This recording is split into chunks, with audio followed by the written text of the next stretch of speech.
할렐루야. 하나님의 은혜가 이 시간 우리들 모두에게 임하기를 주님의 이름으로 축원합니다. 말씀의 제목 한번 따라하실까요? 예수 그리스도 충성된 증인이십니다. 아멘. 믿음 되길 바랍니다. 만약에 예수님이 충성된 증인이 되지 않았다면 한번 생각해 보시고, 또 반대로 예수님께서 충성된 증인이 되심으로 인해서 우리가 얻게 된 은혜가 무엇인가 또 한번 생각해 보십시오. 그리고 그분이 우리에게 충성된 증인으로 다가오셨다면 우리는 그 은혜를 받은 사람으로서 어떻게 사는 것이 옳은 것일까 라고 하는 것도 생각하면서 말씀을 들으면 좋겠습니다. 교회마다 이제 설립 개척하게 되면 그 개척 일화들이 있죠. 우리 교회 같은 경우는 87년 전에 주로 이쪽에는 교회가 없어서 주한교회를 다니고 있었다 그러는데, 여름에 비가 나면 이 신기청이 범람해 가지고 건너갈 수가 없었대요. 무서워서, 위험해서.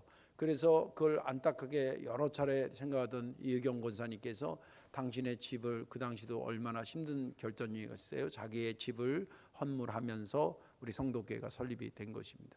제가 개척한 그 처음 목회 나간 강원도 정선에 있었던 그 수감교회 역시도 일화가 있습니다. 근데 그 일화는 내가 경험한 일화가 아니라 사실은 개척은 제가 한 게 아니라 제가 했지만 제가 한 게 아닌 경우죠.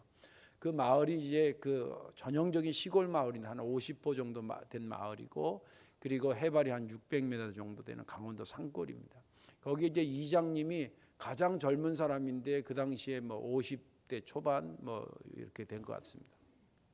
그분이 이제 정선군에서 이장들 세미나를 모아서 교육 세미나를 하든지 강원도에서 이제 교육 세미나를 하든지 그러면 가면 거기에 이제 이장의 역할들 뭐 이런 것도 배우면서 마을이 어떻게 좋아졌는지 발전했는지 이런 사례들을 얘기를 하나 봐요. 근데 이 사람은 크리스찬이 아닌데 거기 사례들을 얘기하는 사람들 몇 사람이 자기네 마을에 교회가 들어서 가지고 마을이 좋아졌다는 얘기를 많이 한 거예요.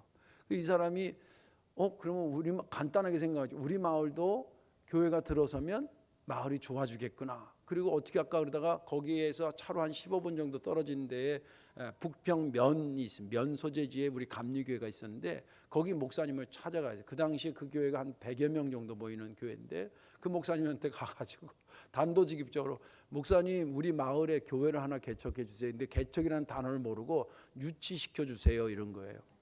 굉장히 유치스럽죠. 아무튼 그런데 목사님이 분명히 좋은 소식이잖아요. 교회 세워달라는 게 얼마나 좋아요.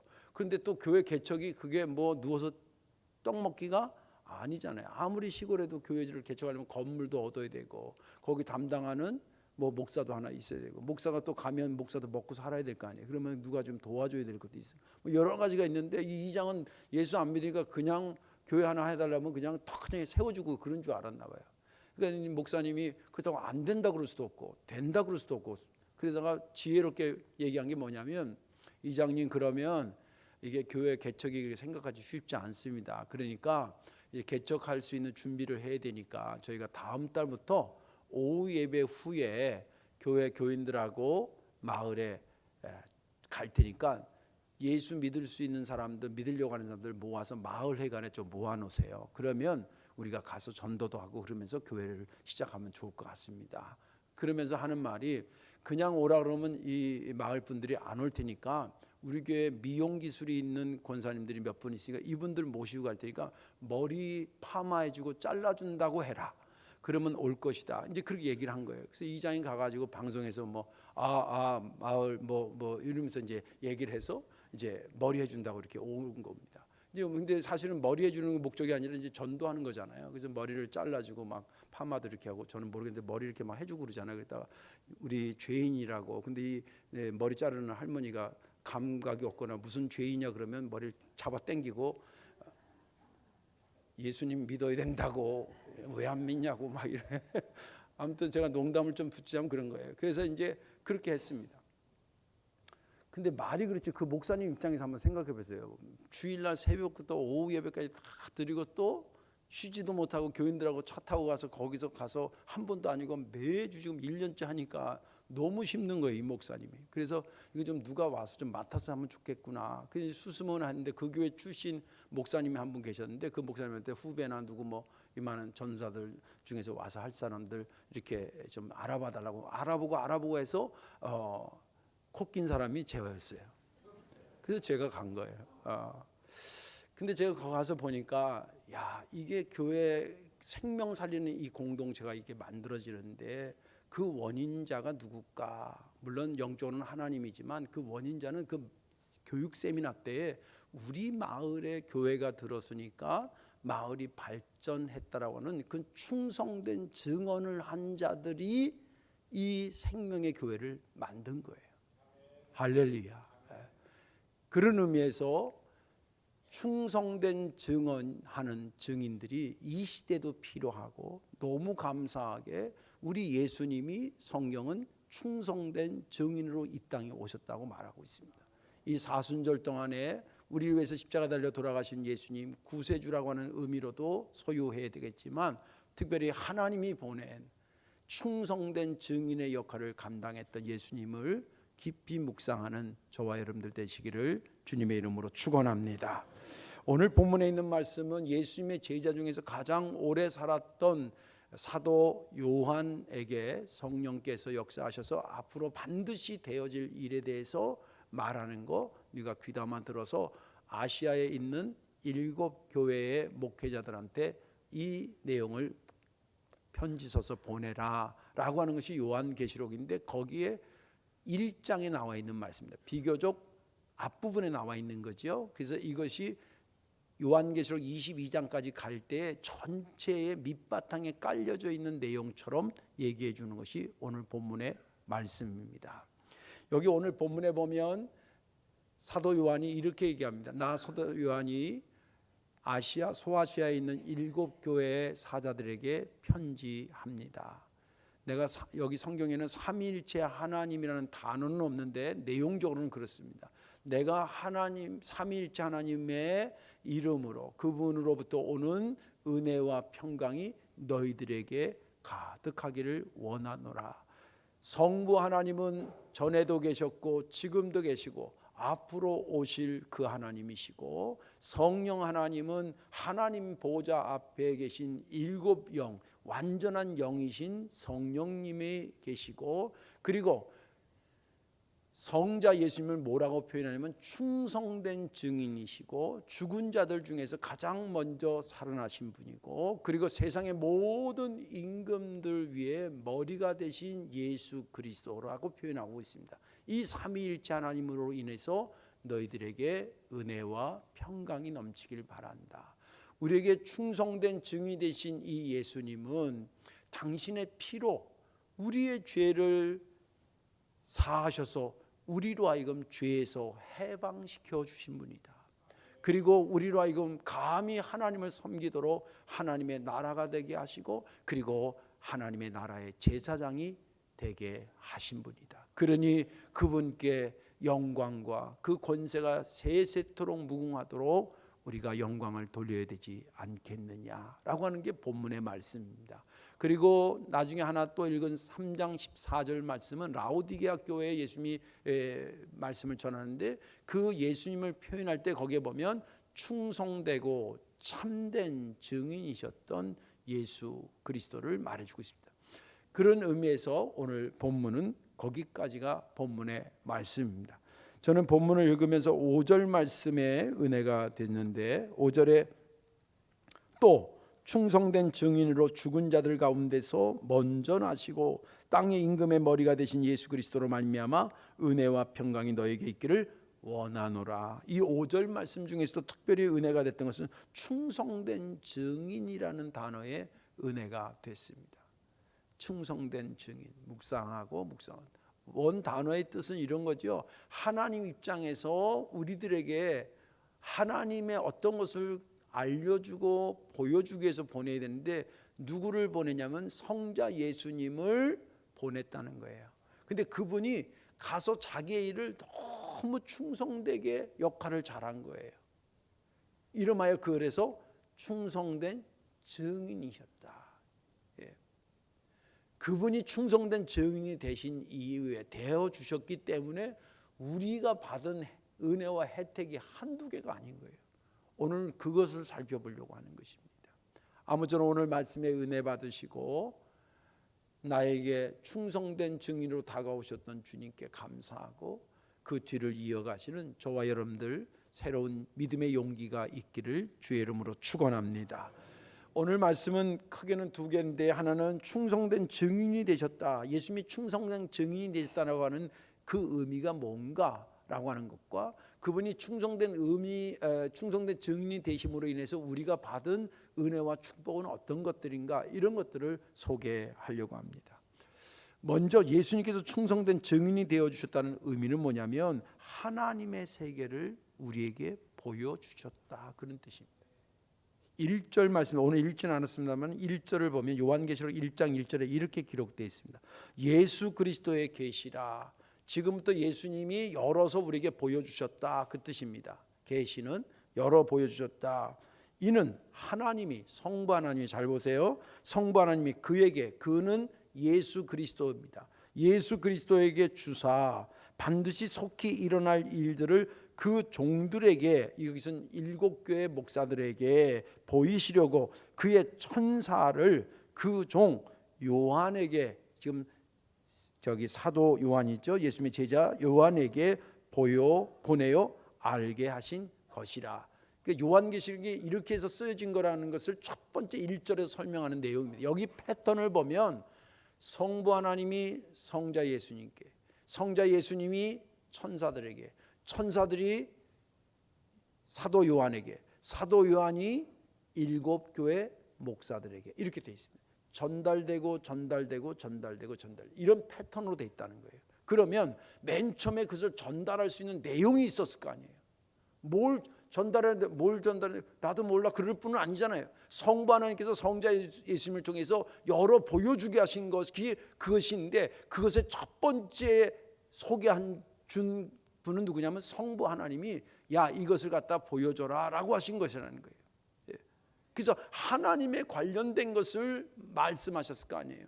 무슨 말인지 이해가 되시죠? 하나님에 관련된 것을 이름하여 하나님의 세계를 보여주셨다라고 하는 것입니다. 보여주셨다는 겁니다. 이것을 주님께서 열심히 잘하셨다는 거예요. 잘 보여주셨다는 거예요.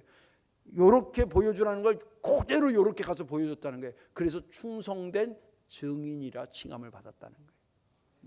그러면 예수님께서 하나님이 보여주라고 하는 하나님의 세계는 어떤 세계였느냐? 그 첫째는 눈에 보이지 않는 것을 눈에 보이게 보여주셨다는 거예요. 성경 요한일서 4장 9절에 보면 이렇게 기록이 되어 있습니다. 하나님의 사랑이 우리에게 이렇게 나타난 바 되었으니, 하나님의 사랑이 그냥 가만히 있는 게 아니라 그 사랑이 우리에게 이렇게 나타난 바 되었는데, 어떻게 나타나냐면 하나님이 자기의 독생자를 세상에 보내심을, 하나님이 당신의 사랑을 나타내는데 사랑한다 그렇게 마음과 마음으로만 한 게 아니라 독생자 예수를 우리에게 보여주면서, 보내주시면서 그로 말미암아 우리를 살리려 하심이라. 그를 통해서 하나님의 사랑이 이런 거라고 하는 것을 보여줬다는 거예요. 여러분, 사랑이 눈에 보입니까? 이게 목회가 어렵고 신학이 어려운 것이 간단해요. 이공계는 원리나 눈에 보이는 화학에서 나타난 증거를 이게 이렇게 하니까 이렇게 나타났다고 보여준 걸 보여주면 돼요. 그건 어렵지 않아요, 학문적으로. 근데 가장 어려운 건 철학적으로는 형이상학적인 거예요. 하나님에 대해서는 분명히 계시는데 눈에, 육의 눈으로 보이지 않아. 근데 이 보이지 않는 하나님을 눈에 보게 가져온다는 게 이게 쉬운 일이 아니에요. 설교가 어려운 게 그런 거예요. 내 속에서 끓고 있는 이 하나님에 대한 내용을 제가 어떻게든지 여러분들에게 나타내야 되잖아요. 그러면서 여러분이 듣고, 아, 그 하나님이 이런 거구나. 하나님이 사랑이 많다는데 대체 어느 정도로 많다는 거야? 그 감이 안 잡힐 때 예수님이 십자가에 달려 돌아가시면서 고난받으면서 돌아가셔요. 그 고난당하면서 돌아가신 걸 보면서 거기에 와 있던 로마의 백부장이 뭐라 그런지 알아요? 여러분 아시잖아요. 저는 진실로 하나님의 아들이었도다. 그 말은 무슨 말이냐면 내가 하나님이 누군지는 잘 모르지만 저분을 보니까 하나님이 어떤 분이라고 하는 것이 보이더라는 거예요. 할렐루야. 저와 여러분들 그런 사람 되기를 주의 이름으로 축원합니다. 아줌마 봤더니 하나님을 뵌 것 같은데요. 아유, 저 사실은 성덕교회 권사예요. 그럼 그렇지. 그런 소리 들어본 사람 손 들어보라 그럴까? 하나님이 분명히 계시는데 어떻게 존재론적으로 계시냐면 안 보이게 존재하시는 분이에요. 그 안 보이게 존재하시는 분을, 그 안 보이게 계시는 하나님의 세계와 하나님의 사랑을 예수님이 이 땅에 오셔서 십자가 지시고 말씀하시고 가난한 자들과 함께하고 병든 자를 고쳐주고 그 걸음걸음을 보면서 그의 뒷모습 속에서 저분은 진짜 하나님의 아들이다. 내가 당신을 뵈니 하나님을 뵌 것 같습니다. 라는 것으로 보여주시는 분이 하나님의 세계를 보여줬다는 거예요. 그래서 요한복음 12장 45절에 말하기를 주님이 이렇게 말씀해, 나를 보는 자는 나를 보내신 이를 보는 것이니라. 나를 보는 것은 나를 보내신 분을 보는 것이니라.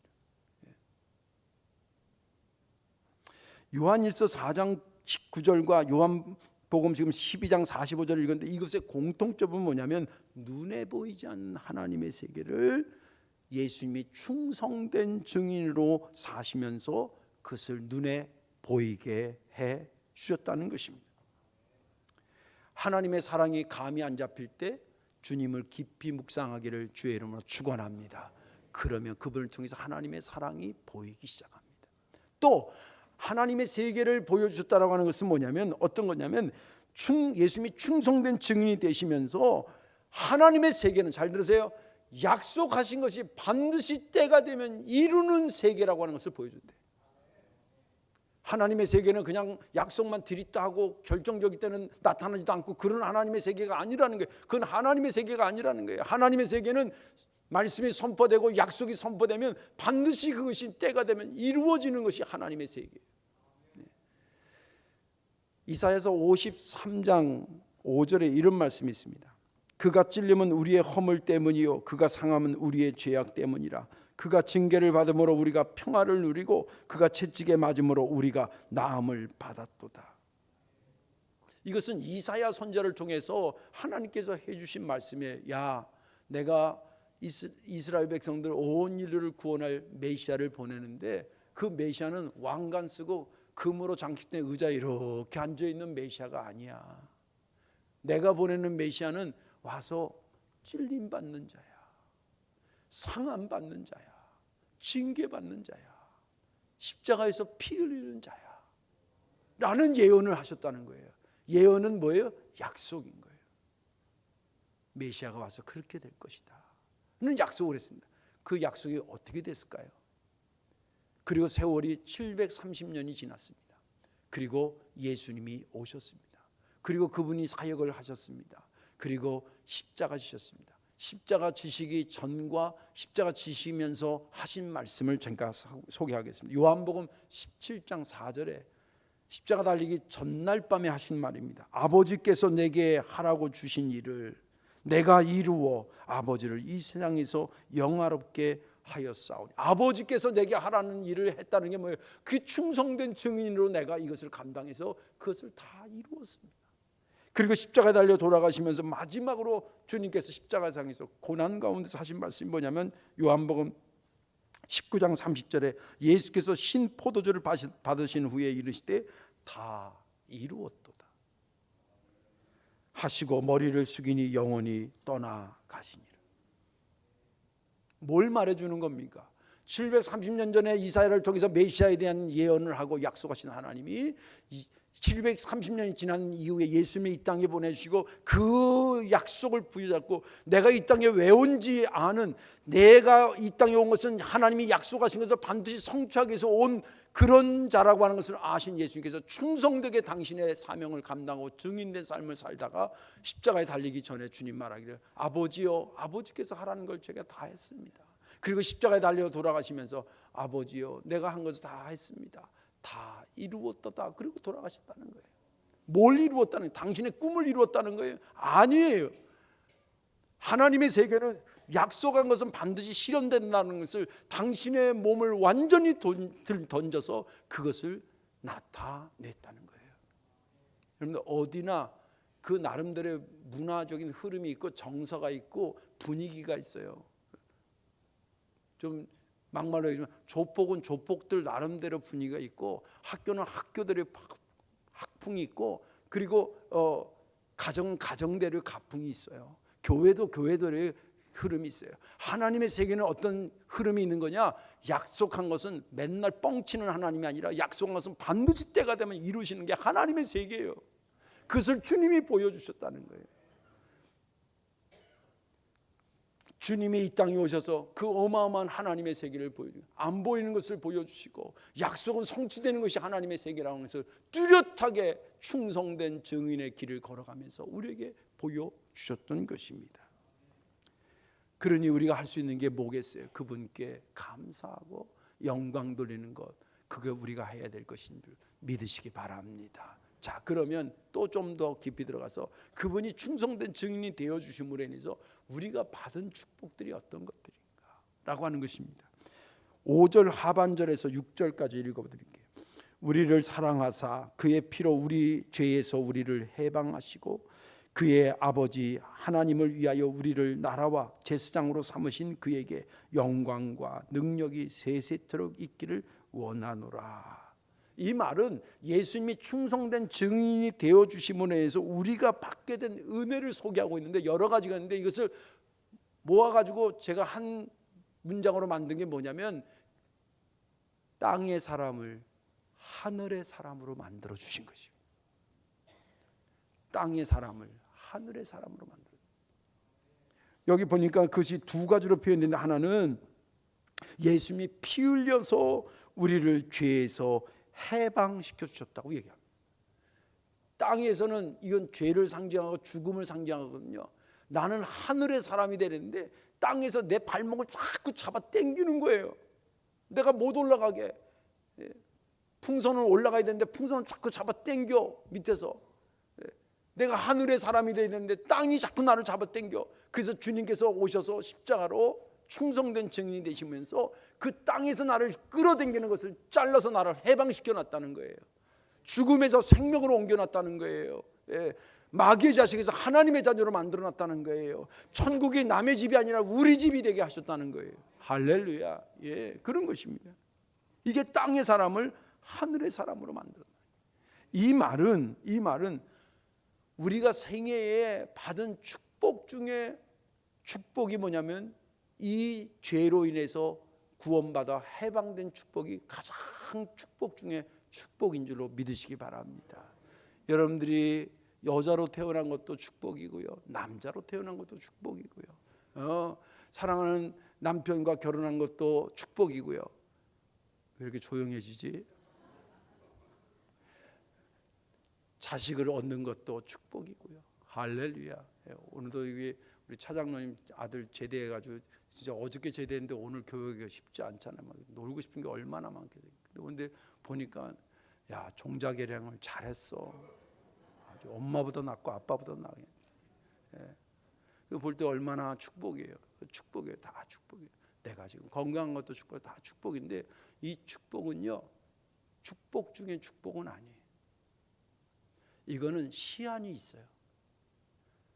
아무리 좋아해도 시한은 내가 이 땅에 사는 동안이라는 시한이 있어요.